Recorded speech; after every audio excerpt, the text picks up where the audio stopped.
One of the probably, I would say, top 5 questions I get has to do with, I don't even know how to say it because it's really a much broader topic than I originally sort of thought. I was going to say just supporting the stove, what goes underneath the stove, but there's so much more to it than just supporting it, because we really want to cover how should it be supported, in what cases, where, whatever.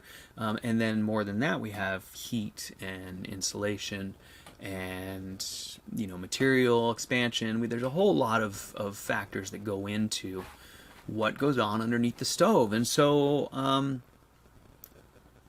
I get a lot of questions about this. It's probably, like I said, one of the top 5, and it's probably generally like the first question, people, when they're investigating whether a rocket mass heater is in the cards for them, that's one of the very first questions they want to get to the bottom of, is what does it sit on? How much does it weigh? Can I put it in my house? All those things.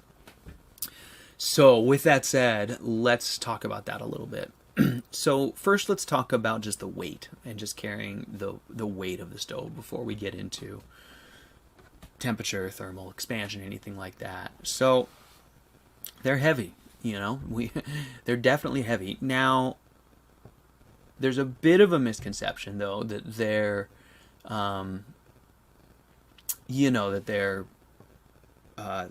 so heavy that it's impossible, to do one unless you haven't built your house yet or whatever. I mean, I know people don't think that, but I guess when we say they're heavy, I guess the question is how heavy. And I guess what I want to do is just put that in perspective a little bit, because I think people do get a little bit scared about the weight. It's appropriate to be aware that they're heavy and take the appropriate precautions, but I don't think people need to be quite as fearful as they are, or wary as they are. And what I'd like to do is just compare them relative to other options for this function. And so with that specifically, I'm really speaking obviously about wood stoves. And so a stove like my tiny cook stove over there, tiny masonry cook stove behind me, is going to use, depending on your bench, how big you build it, but it's going to use somewhere in the neighborhood of 200 to 300 bricks and 150 pounds of mortar and, some miscellaneous parts and pieces, a few hundred more pounds. And it's probably going to end up weighing somewhere in the neighborhood of a ton, 2,000 pounds, 3,000 pounds probably at the top end. So what is that in kilos, guys? Somewhere around 1,000, right? So Tall Shadow says, any difference between hardwood versus softwood ash? Tall Shadow, I wish I knew, my friend. I'm not a chemist, unfortunately, and I'm gonna say that there surely is, but I haven't noticed that one doesn't work at all and the other one works great. I've just always used whatever ash I was using, and typically I'm burning softwood, and it typically works fine. And it makes a noticeable difference. I mean, if you mix up 2 buckets, one with ash and one without, you'll notice that plasticity. So you can tell it's working. You feel it working. So going back to support and weight. So I just, one thing I want to do is I just want to point out that relative to a box stove installation, I don't think we're really talking about, an order of magnitude greater. I mean, it is. It's probably in this, on the order of about double, but it's not, the box stove is 100 pounds and the rocket mass heater is 2,000 pounds. I think a box stove with a hearth and with the chimney gear, you're probably, gonna be pushing 700 pounds, maybe. Those box stoves are not light. I might be exaggerating. I could be wrong. I was thinking they were like 500 pounds. Maybe they're more like 3. But at least in my home, there's a big brick hearth. I know you can do those lighter weight. You can probably get away with lighter ones. I guess I'm exaggerating a bit.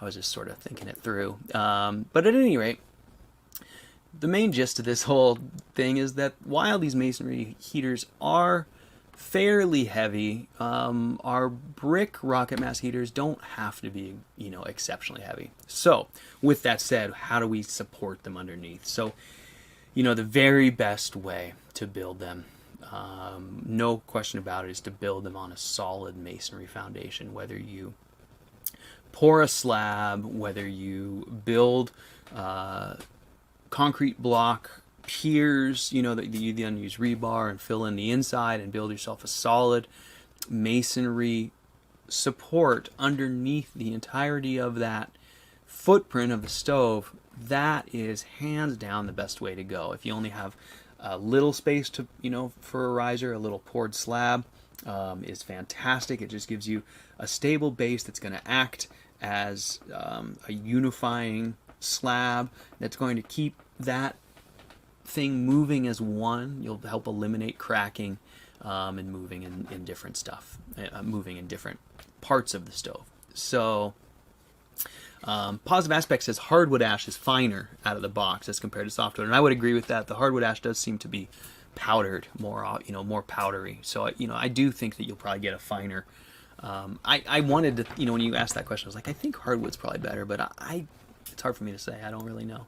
So anyways, with regards to that support, that's the best choice. Is if you can build it on concrete, if you can build it, build yourself a concrete plinth, the concrete base, that's your number one choice. A lot of folks, though, are building within stick-built homes, and I'll often get a lot of questions on that. And so again, number one choice, if possible, would be to cut a hole in the floor and build yourself a masonry platform down to the ground that you can build it on. For many people, that's not going to be an option.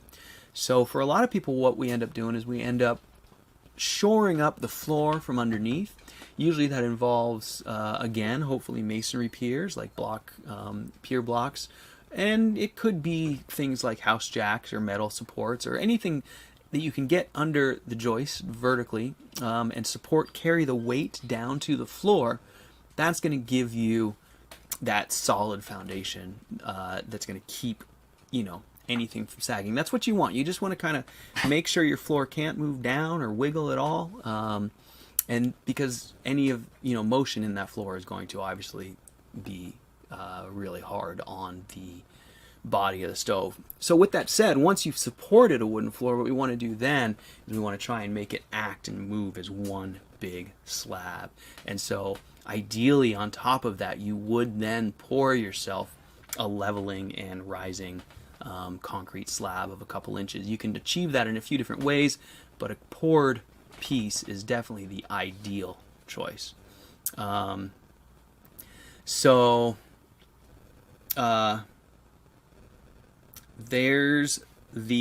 probably their second best choice. So now what I wanted to talk about beyond just supporting the stoves was what you want to use underneath them if you're in places where you might have combustibles nearby or below them, and also just to avoid losing heat to what might be a big thermal sink below you.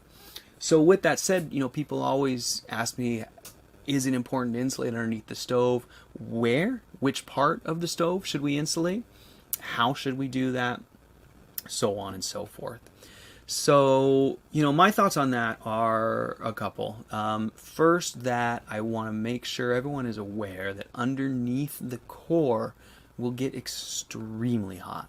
I mean, unbelievably hot. So you won't, we always talk about how the heat doesn't really travel down from these rocket mass heaters very efficiently, and it doesn't. You don't usually have to be too concerned about what's going on underneath your bench. But word of caution, that firebox will conduct heat downwards at an unbelievable rate at extremely high temperatures. So I'm bringing this up because I want to say that when you are building, planning your build, depending on what you're building it on, do make sure that you use adequate protection underneath the firebox for whatever might be underneath there. And with that said, I often get the question, what's the best way to build these things on a combustible floor? And in those situations, I'm always going to suggest that you build airspace below the entire build airspace such that you can get a hand under there, and you will always be able to monitor what's going on. Because if you don't have that ability, you'll always be wondering. And it might be fine, but you won't know.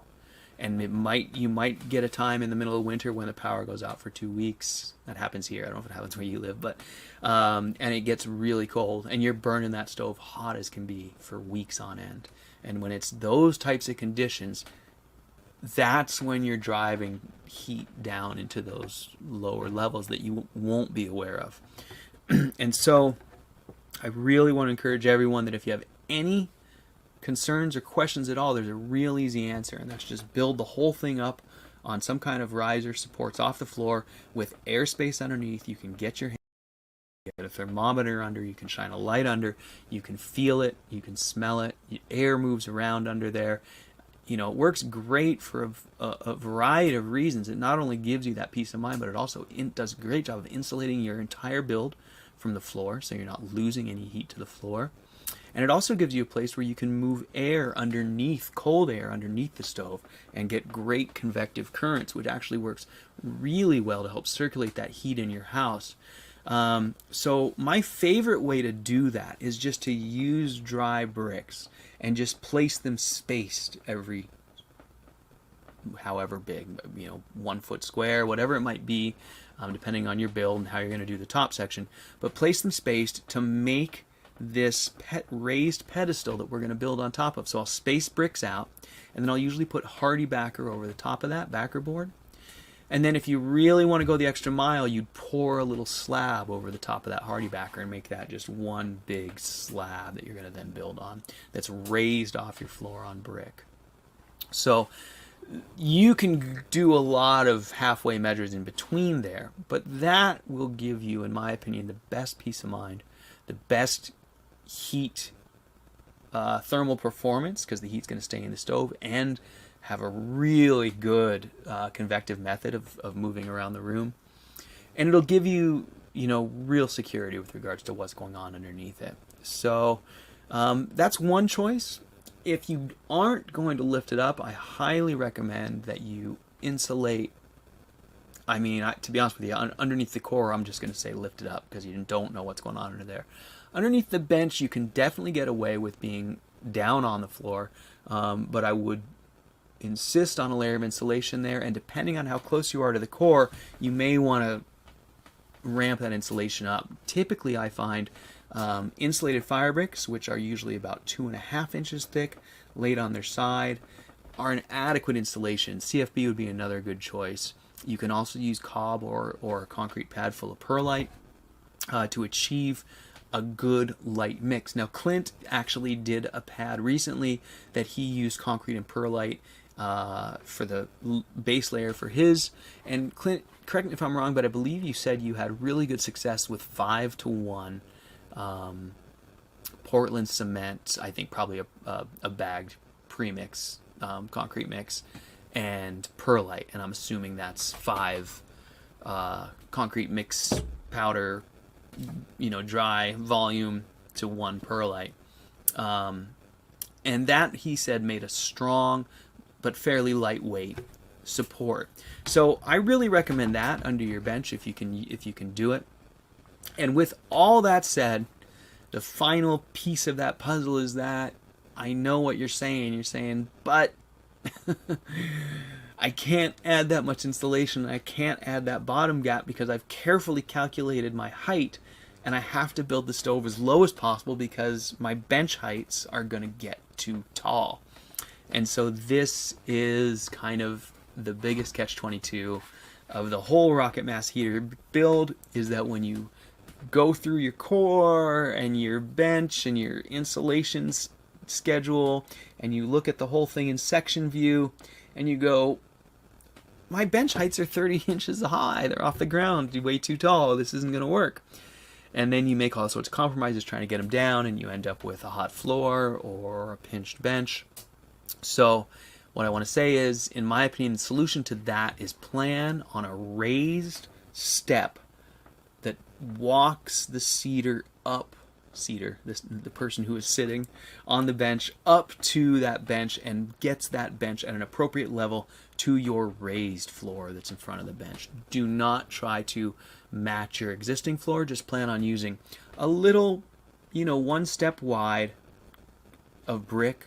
It could be a wood piece that goes there and mates to the stove, but something to raise the floor rather than trying to sink the bench down to that elevation. And that is probably, out of that whole dialogue, that's probably the really important tip that I think might, really unlock hopefully some light bulbs in some folks, because that is the one thing that you'll always get stuck on is trying to get your bench height low enough and still achieve all your other goals. So if you just can accept a little bit of a step in front of the stove, I think you'll find you can get past all of that.